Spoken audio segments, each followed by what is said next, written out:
I found David in our bedroom, stuffing clothes into a duffel bag. There was no explanation, not even a glance in my direction, just a frantic energy as if the house were about to burn down. "What are you doing?" I asked, my voice barely a whisper. He didn't look up from his task. What I should have done 20 years ago. His words struck me with the force of a physical impact. 20 years of marriage, and this was the grand finale. Him just tossing t-shirts into a bag while I stood there in my robe, completely shattered. "David, stop." I reached for his arm, but he pulled away as if I were a complete stranger. "Talk to me. What is going on?" He finally turned to face me, and the look in his eyes was chilling. There was nothing there. No guilt, no sorrow, no hint of regret, just a cold, hard resolve. "I'm leaving, Claire. I'm leaving today." Before we go any further, I want to say thank you for being here and listening to stories about defending our families. If you agree that every child has a right to a secure future, please think about subscribing. It costs nothing, and it helps our community grow and reach more people who need to hear these messages. Now let's get back to what Lily uncovered. The room seemed to tilt on its axis. This couldn't be happening. Just last night, we were looking over Lily's high school course selections at the dinner table. Just last night, he'd kiss my cheek and wish me a good night. Just last night, I was a wife. Not this. Whatever I was becoming in this moment. Is there someone else? The question tumbled out of my mouth before I could catch it. David hesitated, a folded sweater in his hand. For a split second, I saw a flicker of something in his expression, but then it was gone, replaced by that icy mask. This isn't about anyone else. This is about me needing to feel alive again. But I knew he was lying. The way he'd been guarding his phone for months, always placing it face down. The late nights at the office that stretched later and later. I'd been tamping down those nagging suspicions for so long they had become a dull ache in the background. But now, they were a screaming siren in my head. "Where are you going to go?" My voice was small, pathetic. "I'll land on my feet." He zipped the bag shut, the sound echoing with finality. "I need you to transfer my half of the savings into my personal account." That's when the real gut-wrenching panic began to set in. The money, Lily's college fund, our joint life savings, everything we had spent 2 decades building together. I ran down the stairs, my feet cold against the hardwood floor. Lily looked up from her bowl of cereal, a line of concern forming on her 13-year-old face. "Mom?" "What's wrong?" "Nothing, sweetie. Your dad is just going on a trip." The lie felt like ash in my mouth. I grabbed my laptop from the counter, my fingers trembling as I logged into our online banking portal. The page loaded, and I stared at the numbers in utter disbelief. Our checking account held a balance of $312.47. Our savings account showed a balance of 0, and Lily's college fund, the account we had diligently contributed to for 13 years, the one that was supposed to have over $80,000 in it, also showed a balance of 0. No. The word escaped as a choked whisper. No, no, no. I hit the refresh button, praying it was a glitch. The numbers remained the same. I clicked on the transaction history. 2 days ago, while I was at my sister's house for dinner, David had initiated a series of transfers. He had taken everything. Not just his supposed half, not just our shared savings, but Lily's future as well. My hands were shaking so violently I could hardly hold my phone. I called the bank, desperately hoping this was all a terrible mistake. The customer service agent on the other end confirmed what I already knew, but couldn't bring myself to accept. As a joint account holder, David had full access. The transfers were perfectly legal. "Mom." Lily's voice sounded distant, as if coming from the end of a long tunnel. "You're scaring me." I looked at my daughter, really looked at her. She was still in her school clothes, her long brown hair tied back, her school bag sitting by the door. She had no idea that her own father had just plundered her future and walked out the door without a second thought. The sound of footsteps on the stairs made both of us turn. David appeared, dragging the duffel bag behind him. He walked right past us as if we were pieces of furniture, heading directly for the front door. That's it? My voice was suddenly stronger than I thought possible. 20 years and you just walk away? He stopped, his hand on the doorknob. I sent you a text. It explains everything. I don't want a text. I want you to look at your daughter and tell her why you're abandoning her. Lily stood up from the table. She didn't cry or plead or run to him. She just watched him with those sharp, intelligent eyes that were so much like his. David glanced at Lily for maybe 2 seconds. "You'll get it when you're older," he said to her. Then he looked back at me. "Don't make this any harder than it has to be." The door clicked shut behind him, a quiet sound that felt louder and more violent than a slam. Lily and I stood in the abrupt silence of our kitchen. The coffee maker gurgled. The refrigerator hummed its low tune. Outside, a car engine revved to life and then faded into the distance. "Is he coming back?" Lily asked. I wanted to lie, to shield her, to say that Daddy just needed some space. But as I looked at her composed face, I knew she already knew the answer. "I don't think so, honey." She nodded slowly, processing the information with the same careful consideration she applied to everything else. Did he take our money? The question surprised me. How did she even know to ask that? "Some of it," I said, choosing my words carefully. "The college fund, too?" No, I couldn't find the words. I just nodded. Lily picked up her cereal bowl and carried it to the sink. She rinsed it, dried it, and placed it neatly in the dish rack. Then she turned to me, her expression something I had never seen on her young face before. It was a look of pure, steely resolve. "Mom, don't worry," she said. "I handled it." The words were so unexpected, so calmly stated that I almost let out a disbelieving laugh. Handled what? She was 13. What could she have possibly handled? But something in her voice stopped me. There was no childish posturing, no empty attempt to comfort me, just a quiet, unwavering confidence, as if she possessed knowledge I couldn't even fathom. "What do you mean, sweetie?" Lily grabbed her backpack and moved toward the door. "I'm going to miss the bus if I don't go now. We can talk after school, okay?" And just like that, she was gone, leaving me alone in a house that suddenly felt cavernous and hostile, with a mountain of unanswerable questions and a future that was now a terrifying blank. That first week without David, the house felt different. It wasn't just the emptiness, it felt watchful. I'd find myself breaking down at the most random times, folding a stray shirt of his I found in the laundry, seeing his favorite mug in the dishwasher, hearing the echo of his car that wasn't there. But Lily, she moved through the wreckage of our lives as if nothing had changed at all. Every morning at 7:15 sharp, she'd appear in the kitchen, dressed and ready, her backpack perfectly organized, her lunch already packed. She'd kiss my cheek and say, "Have a good day, Mom," in the same bright tone she'd used when our family was still whole. It was deeply unsettling. "Are you sure you're okay, honey?" I asked her one morning, gently catching her wrist as she made for the door. She looked at me with those serious, dark eyes. "I'm fine, Mom." "Are you?" I was anything but fine. I was crumbling, but I couldn't burden her with that. "Just checking on you." "I know."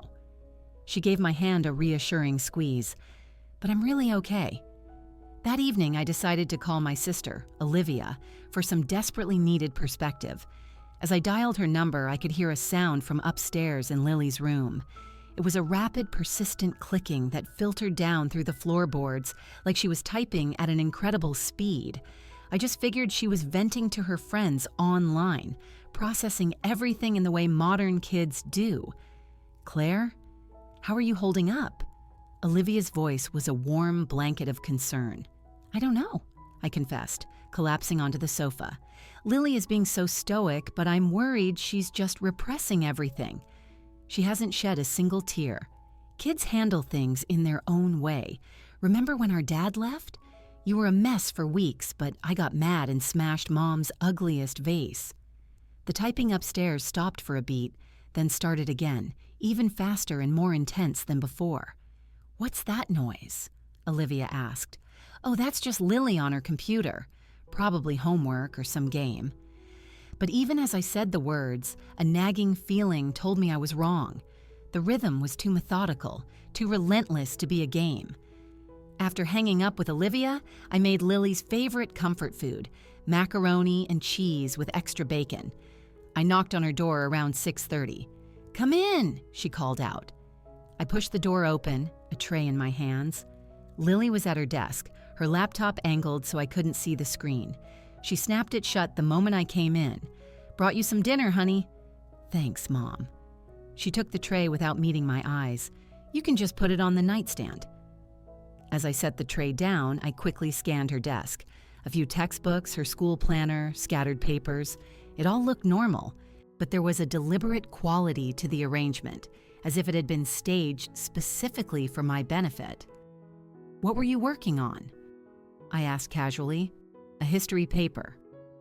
"The French Revolution." She opened her laptop again, but I caught a flash of the screen before she could minimize the window. It looked like some kind of coding interface, not a Word document. "Need any help with it?"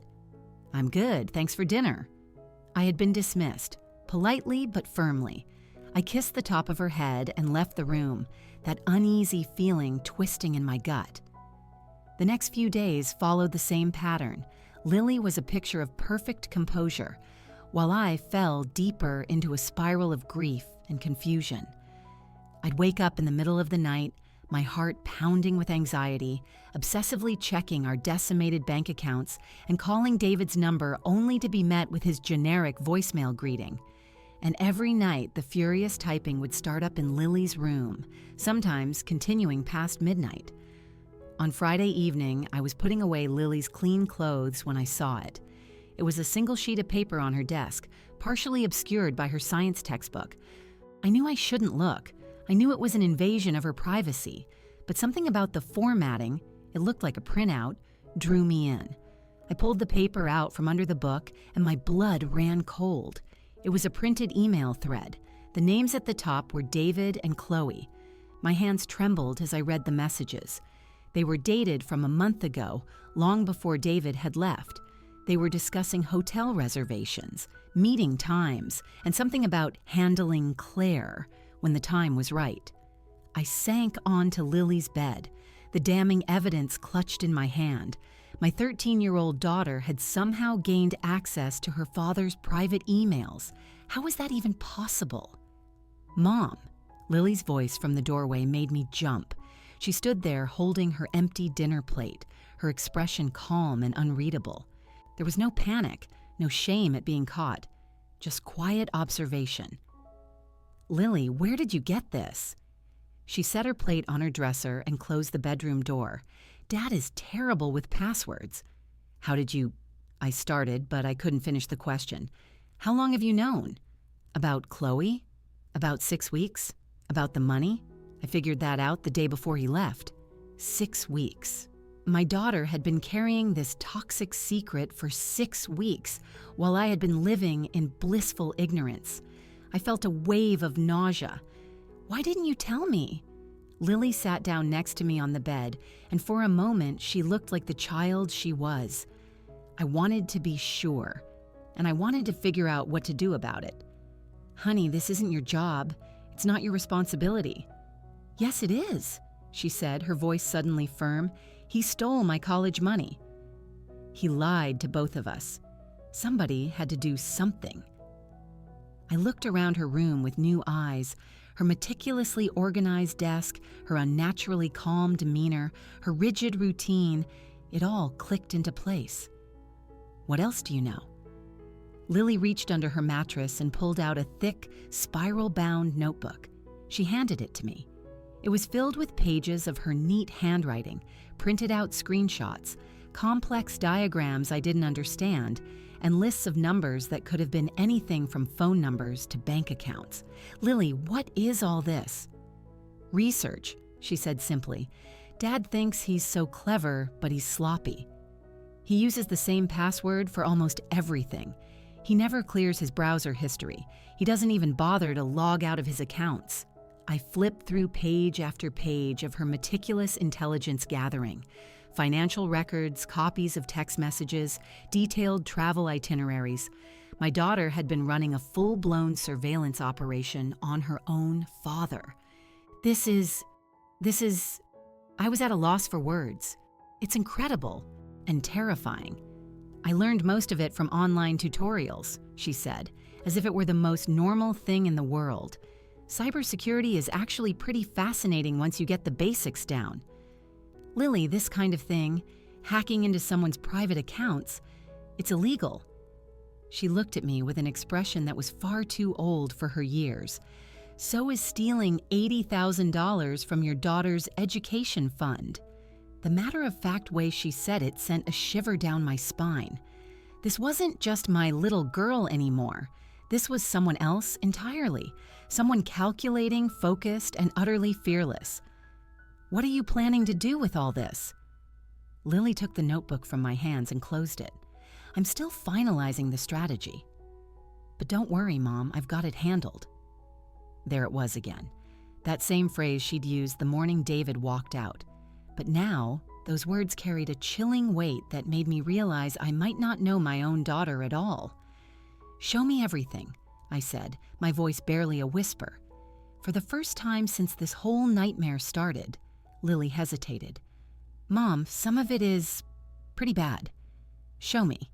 She opened her laptop and clicked on a folder she had labeled Geology Project.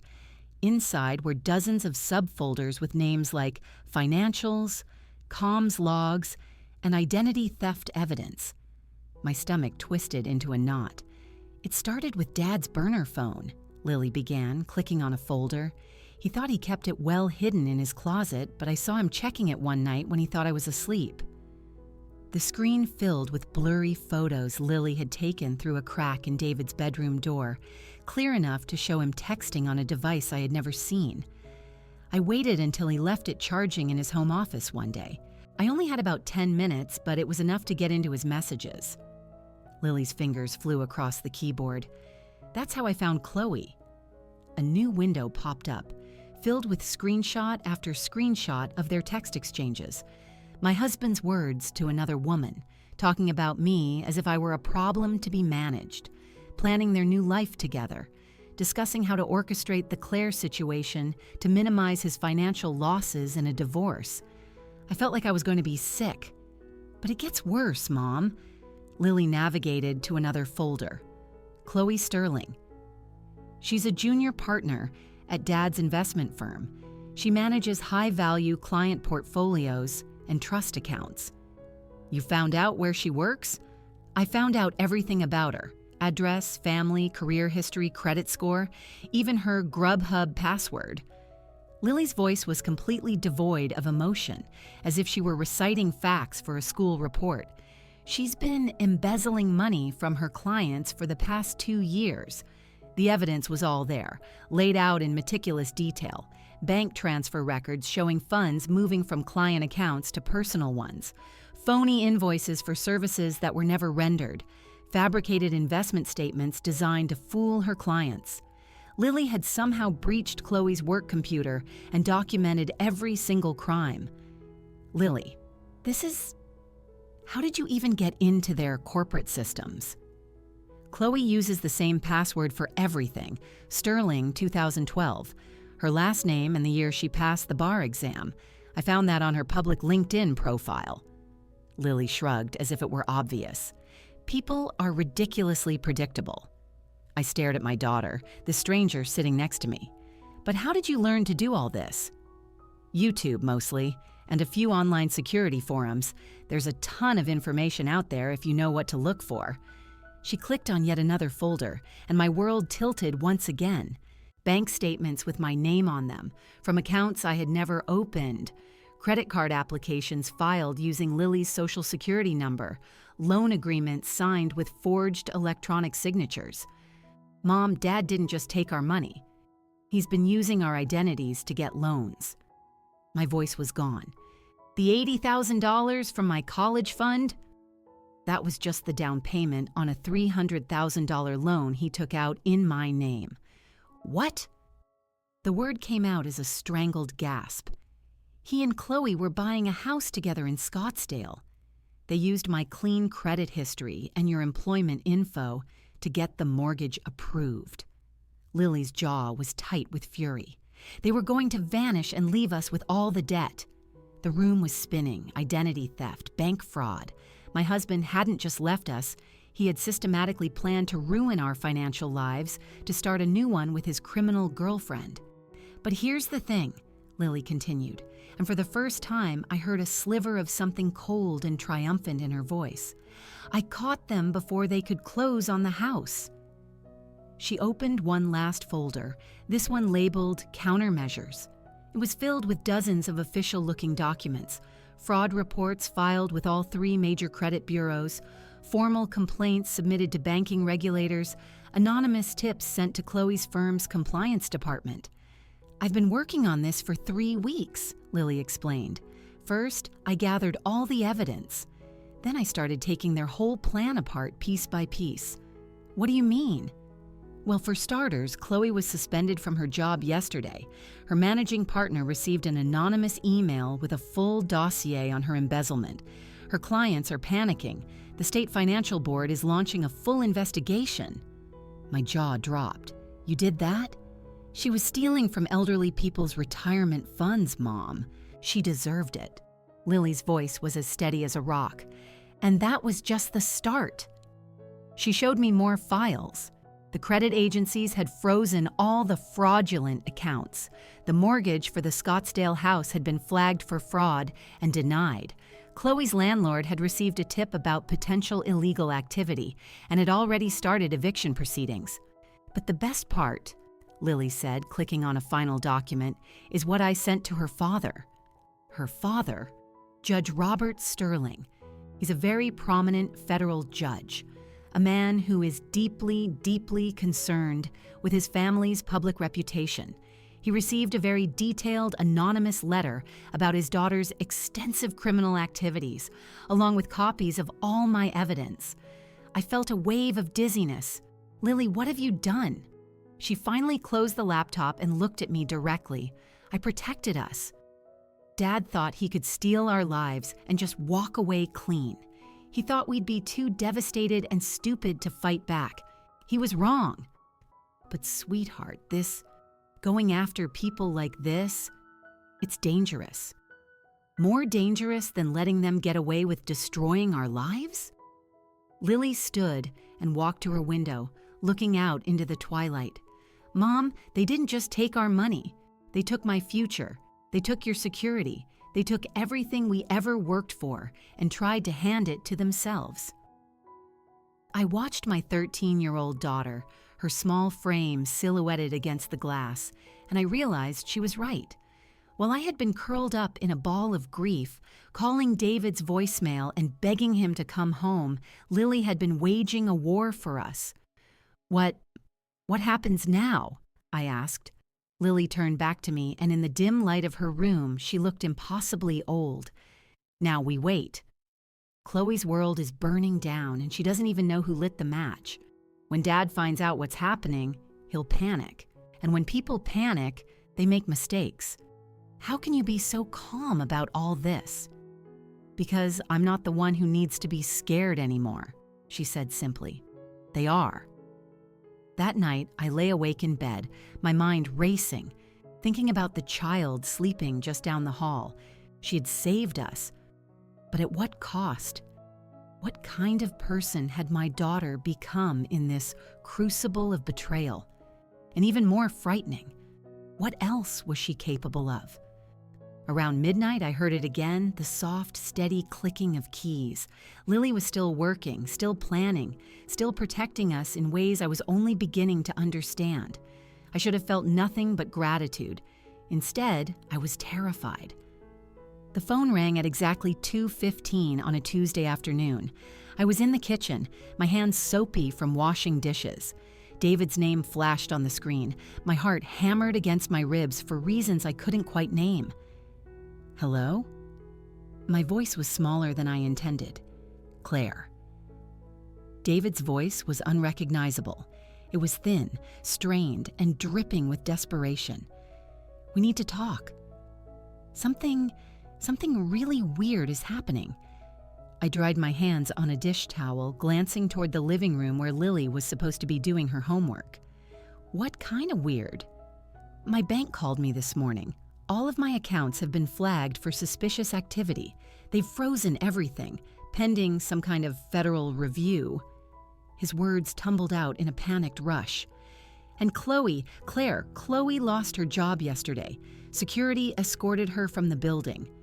Lily appeared in the kitchen doorway, still in her school clothes.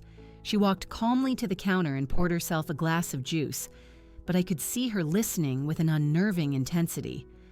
"I don't see what that has to do with me," I said to David, trying to keep my voice even. "It's too much of a coincidence." First, Chloe gets fired over some bogus embezzlement accusation, and now my entire financial life is under investigation. Someone is targeting us, Claire. Someone with serious skills. Lily set her glass down and moved to the kitchen table, opening her laptop with a practiced motion.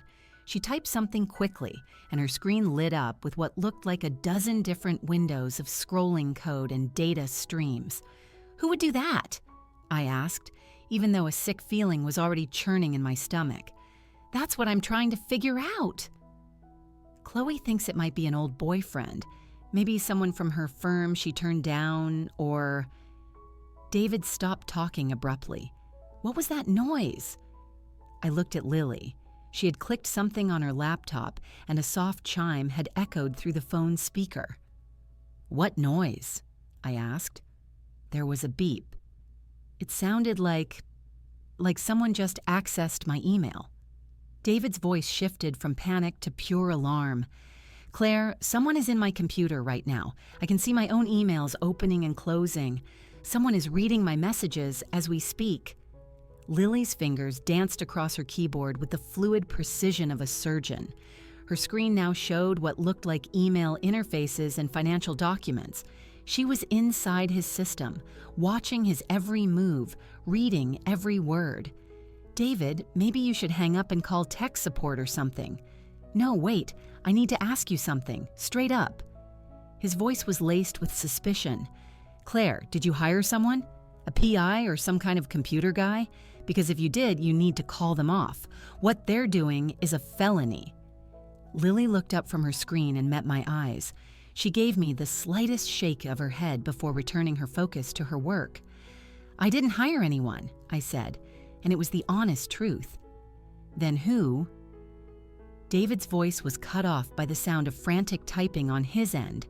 "Someone just sent an email from my account to my boss. Claire, they're impersonating me right now. What did the email say? I don't know, it's all happening too fast." His ragged breathing was audible through the phone. "They're in my social media accounts now.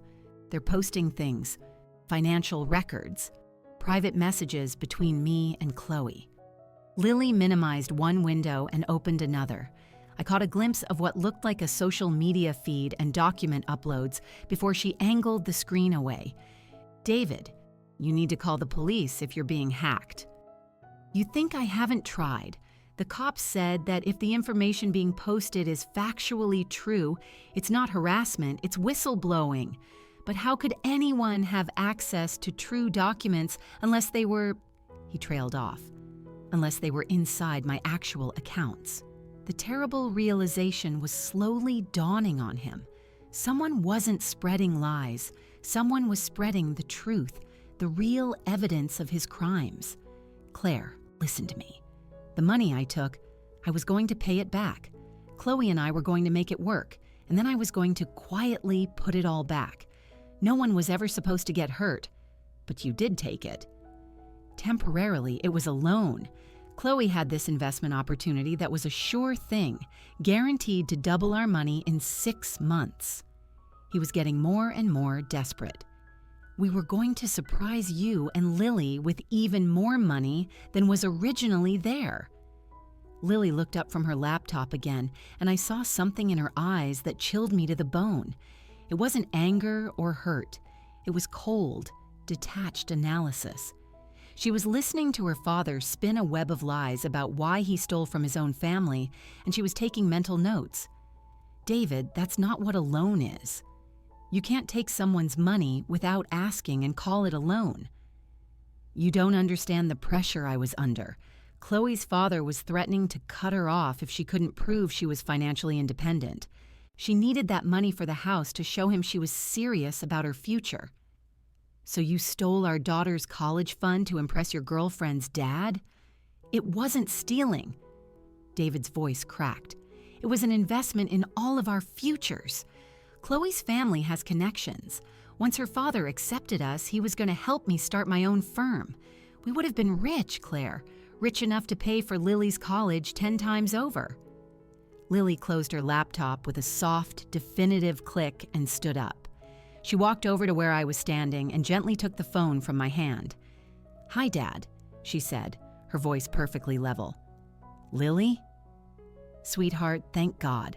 Lily, someone is doing horrible things to me and Chloe. They're trying to make us look like criminals. You have to tell your mother that I would never, ever steal from you." "But you did steal from me," Lily said, her tone as conversational as if she were discussing the weather. "You took $80,000 from my college savings account and used it for a down payment on a house in Scottsdale." The silence on David's end of the line was deafening. It stretched for a full 10 seconds. "Lily, who told you that?" "Nobody told me. I found out on my own, along with the forged loan documents where you use my social security number to apply for more credit. That's impossible. You're 13 years old. You couldn't possibly understand these things." "I understand that you committed identity theft. I understand that Chloe embezzled money from her clients.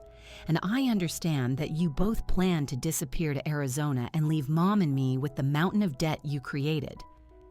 "Lily, listen to me very carefully. Sometimes adults have to make complicated financial choices that children can't possibly grasp. What looks wrong to you might actually be..." "I have copies of everything, Dad. Every text message between you and Chloe, every forged signature, every illegal transfer. I've been watching you for weeks." David's breathing grew heavy and labored. "You've been watching me." "Lily, what does that mean?" "It means I know about the second phone you thought was so well hidden. I know about the phony investment accounts Chloe set up to launder the money she stole. I know all about the house you tried to buy using my identity." Lily's voice never broke, never wavered. "And I know that when the money was frozen and Chloe got fired, she stopped taking your calls." How could you possibly know that?" "Because I'm monitoring all of your communications. I've been watching the two of you self-destruct, piece by piece." Lily sat down at the kitchen table, still holding the phone with absolute composure. "Chloe blocked your number yesterday after her father disowned her. She's already on a dating app." The sound that came through the receiver was something between a sob and a choked scream. "Lily, please." "I know I made mistakes, but I'm still your father. I love you. I love your mother. I never wanted it to go this far. You chose her over us, Dad. You chose money over your own family. You chose to steal my future to pay for your new life." Lily's voice was still calm, factual. "Actions have consequences. You taught me that yourself the day you walked out of this house with your duffel bag. Lily, I'm begging you, whatever you've done, whatever you know, just make it stop. I have nothing left. I'm living in my car because I can't even pass a credit check for a cheap apartment. I can't get a job because every background check flags me for financial fraud. Please." Lily looked right at me as she spoke her final words to her father. "You taught me something very important, Dad. You taught me that sometimes the people who are supposed to protect you are the ones you need protection from, so you have to learn to protect yourself." And with that, she hung up the phone. The silence that followed was absolute. Lily placed the phone on the counter and looked at me with those steady, serious eyes. "He won't call back," she said as a simple statement of fact. "How do you know?" Because now he knows I'm watching, and he knows that every move he tries to make, I'll see it coming. She picked up her laptop and headed toward her room. I have homework to finish. I stood alone in my kitchen, finally grasping the terrifying and magnificent truth. My 13-year-old daughter had just systematically dismantled a grown man's entire existence, and he deserved every single second of it. I stood in the kitchen long after Lily had disappeared into her room, just staring at the phone on the counter. My daughter had just destroyed her father with the same calm precision most kids her age reserved for beating a video game. The silence in the house felt heavy, charged. A part of me screamed that I should feel guilty, that I should march into Lily's room and demand she undo the digital obliteration she had unleashed. But a much larger part of me, a part I wasn't sure I recognized, felt a fierce, roaring pride. My 13-year-old had protected us when I'd been too broken to protect myself. The next morning, Lily came down for breakfast looking like any other middle schooler.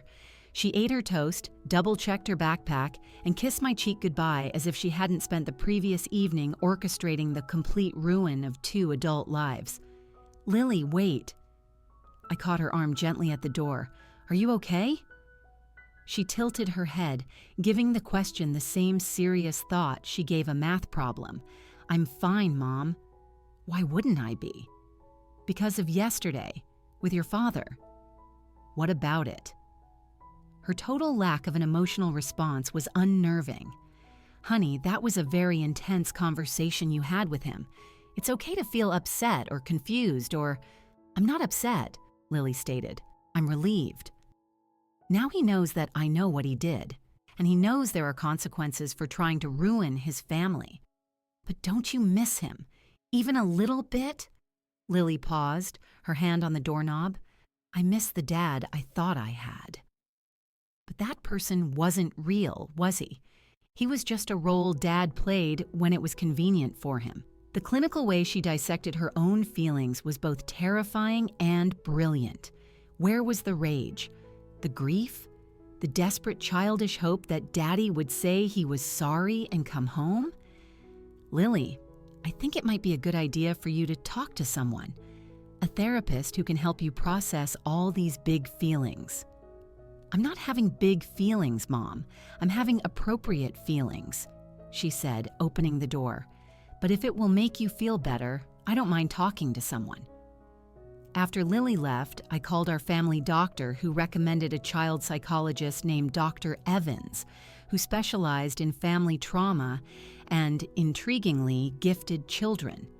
Gifted kids often process difficult events differently, the doctor explained. They might intellectualize their emotions rather than feeling them in a conventional way. Dr. Evans could see Lily the following week. In the meantime, I started watching my daughter like she was a complex puzzle I needed to solve. She stuck to her routine: school, homework, chores. But I started noticing subtle shifts. She had completely taken over our household budget, creating detailed spreadsheets that tracked our now meager income and projected our expenses for the next year. She had researched pro bono legal services and compiled a folder of information on divorce proceedings and asset recovery. "Mom, you need to file for divorce immediately," she told me one evening as I was sorting through bills. "Every day you wait gives Dad more time to try and hide assets or incur more debt in your name." "Lily, these are adult problems. You shouldn't have to worry about this." "Someone has to worry about them," she said, sitting across from me. "You're grieving, which is understandable, but it's not productive." "I'm not grieving, so I can think clearly about what needs to be done."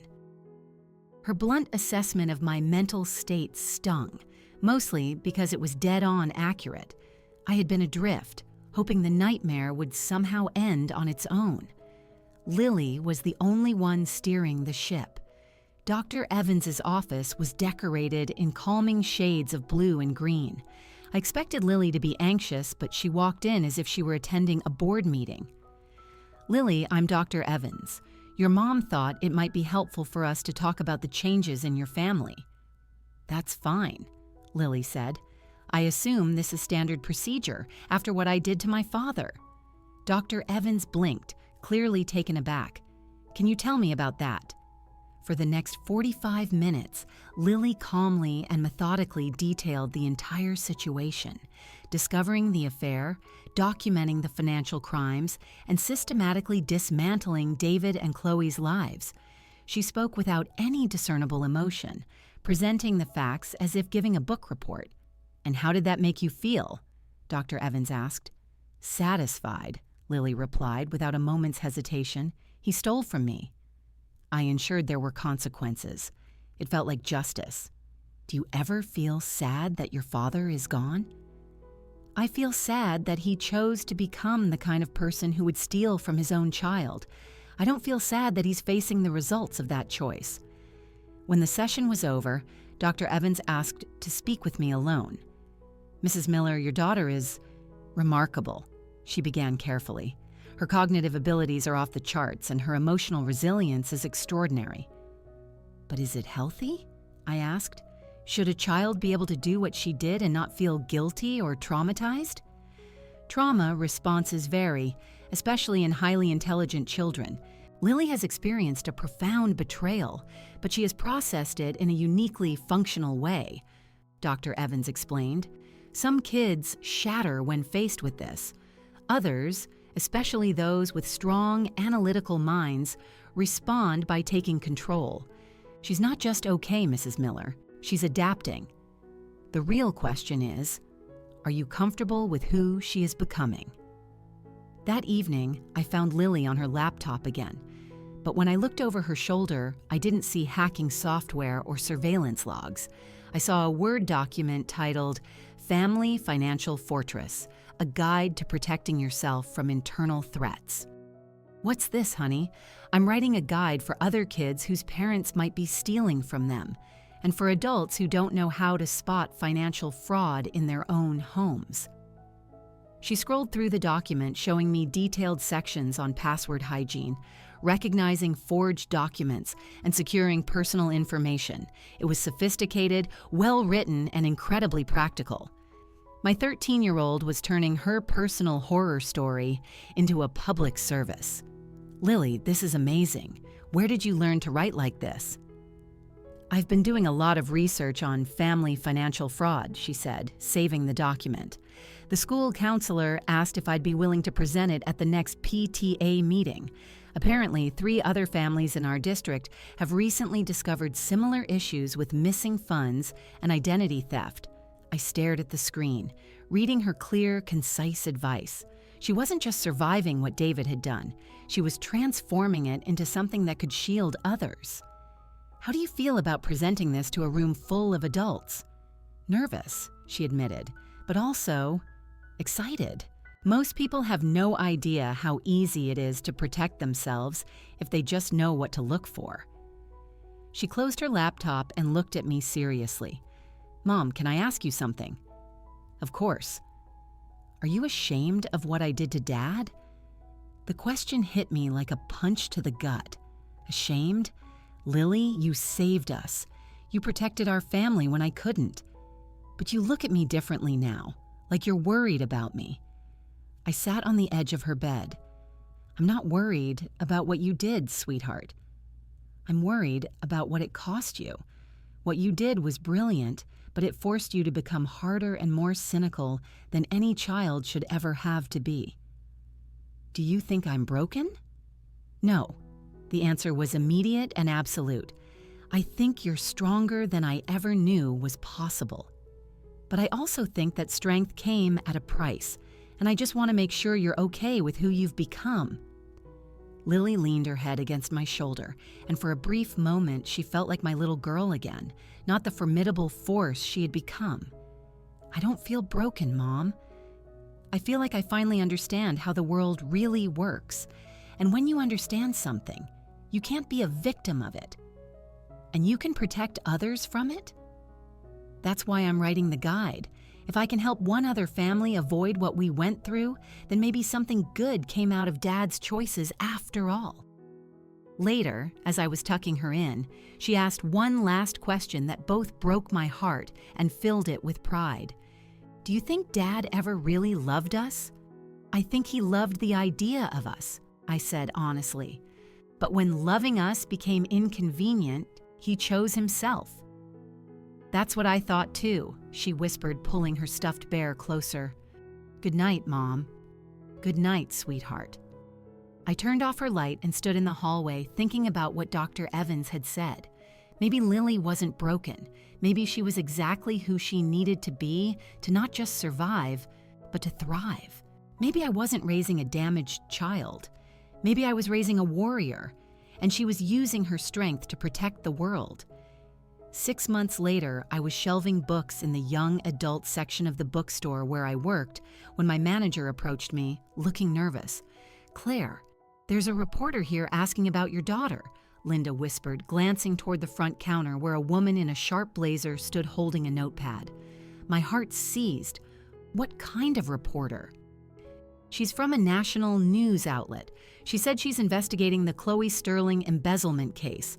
Apparently, an anonymous source told her the whistleblower who broke the case might have ties to our town. I walked to the front desk, my legs feeling like jelly. The reporter smiled and extended a hand. Mrs. Miller, I'm Jessica Walsh with the Daily Chronicle. I'm doing a follow-up story on the Sterling financial scandal. I understand your ex-husband was also involved. I can't comment on that, I said quickly.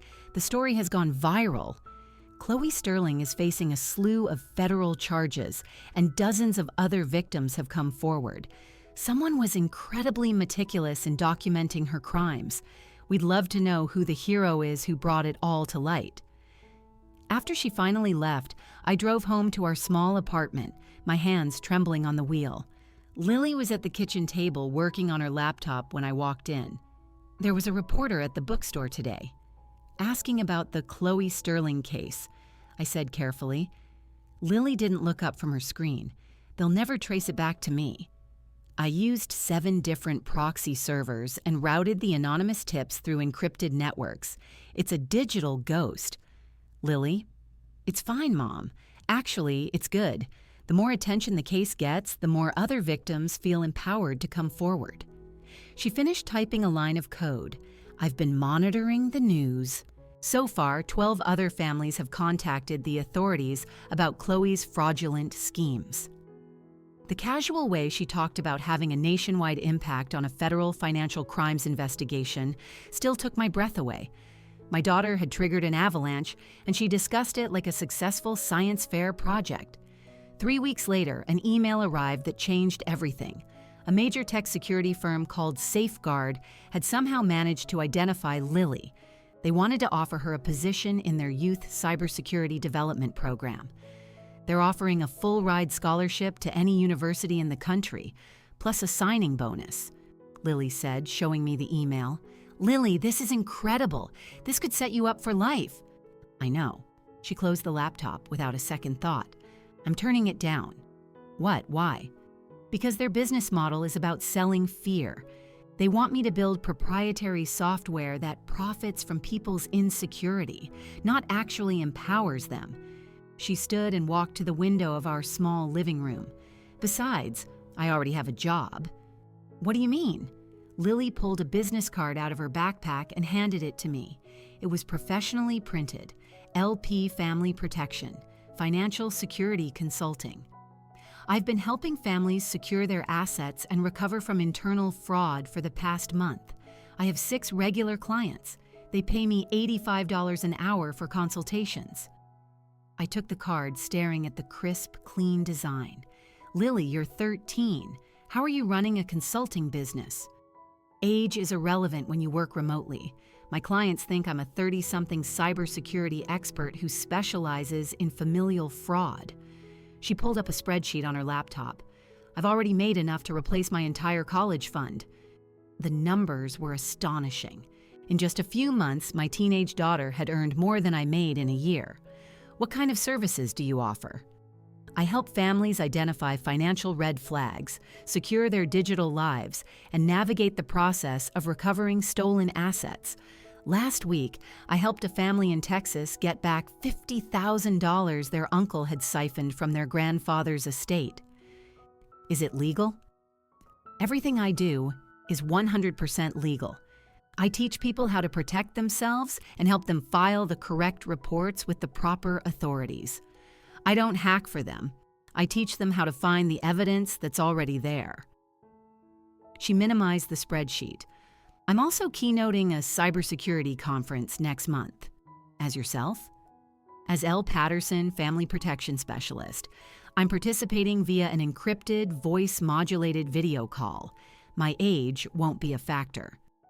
That evening, I found myself reading about the Chloe Sterling case again. The story had become a phenomenon. The comment sections were flooded with people sharing their own stories of family financial betrayal. Lily's actions had opened a floodgate.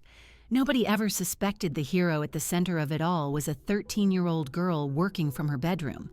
Spring arrived with a warmth that felt like a new beginning. Lily's consulting business was thriving, and she'd started developing free educational resources, security checklists, warning sign guides, and step-by-step tutorials for reporting financial crimes. "I want to turn this into a nonprofit when I turn 18, she told me one night. Something that provides free protection services to families who can't afford to hire someone. That's a beautiful goal, Lily. It started because of what Dad did, she said, but it's become something bigger. There are so many people out there being hurt by the people they're supposed to trust." One evening, I was reading in the living room when I overheard Lily on a video call. I paused outside her door, listening to her calm, reassuring voice. "I know it's terrifying to find out your dad has been taking out credit cards in your name," she was saying, "but you are going to be okay. I'm going to walk you through exactly how to lock down your credit and report the fraud." I realized she was talking to another teenager, another kid whose world had been shattered by a parent's betrayal. Lily had become a beacon for them. "The most important thing to remember," Lily continued, "is that this is not your fault.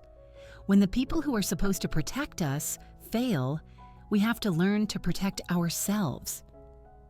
I backed away from her door, tears welling in my eyes. Not tears of sadness, but tears of overwhelming pride. David had tried to break us. Instead, he had forged something unbreakable. Lily had turned her pain into a purpose, her trauma into a shield for others. The next morning, Lily came to breakfast looking like any other 8th grader, but I knew better now. Beneath that ordinary teenage exterior was a quiet superhero. Someone who had taken the worst thing that had ever happened to us and turned it into a force for good. "Ready for school?" I asked, kissing her forehead. "Always," she said, shouldering her backpack. She paused at the door. "Oh, and Mom, I love you. I love you too, sweetheart." As I watched her walk toward the bus stop, I realized that David's betrayal hadn't destroyed our family.